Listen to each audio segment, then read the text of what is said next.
সমস্যাটা কোন জায়গায় দেখেন? আজকে হয়তো ভাই দেখেন, আজকে হয়তো আপনার 4 জন প্রতিনিধি একটা দফা দাবি দিবে, আবার অন্য আহতরা এসে আবার একটা দফা দাবি দিবে।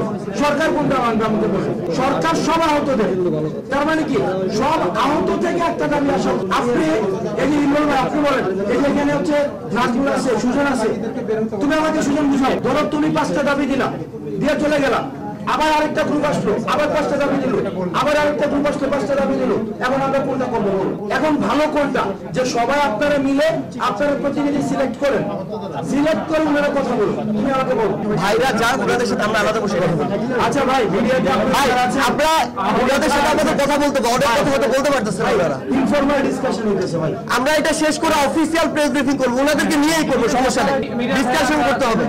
একটু অফ করো। আপনারা তো নিউজ করে দেন দুপুর মধ্যে, আমাদের ভাই ভাইয়ের সম্পর্ক আলোচনা চলে, এগুলা আলোচনা চলবে, এগুলারে আমাদের এখানে তো এমন হইতেছে না, মিটিংটা হইতেছে এক পরিবারের কয়েকজন ভাইয়ের মধ্যে। ভাই একটু, এক পরিবারের কয়েকজন ভাইয়ের মধ্যে মিটিং হইতেছে।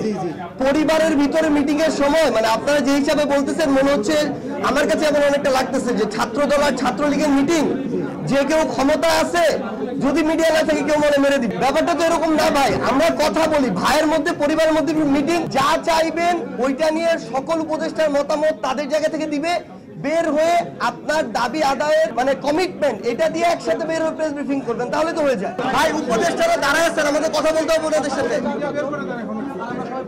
মিডিয়ার ভাইরা আমরা এখন শুধু মিডিয়া না, আমরা বুঝি না ছাড়া যারা আছি আমরা সবাই আপাতত আহতদের বুঝতেছি না আর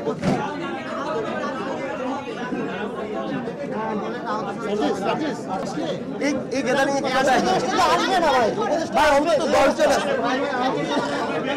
আহত ছাড়া যারা আছে ভাই, ভাই উপদেষ্টারা বাইরে দাঁড়ায় আছে তো সবাই, ওনাদের সাথে কথা শোনার জন্যই আসে, ওনাদেরকে বসতে দেন ভাই একটু।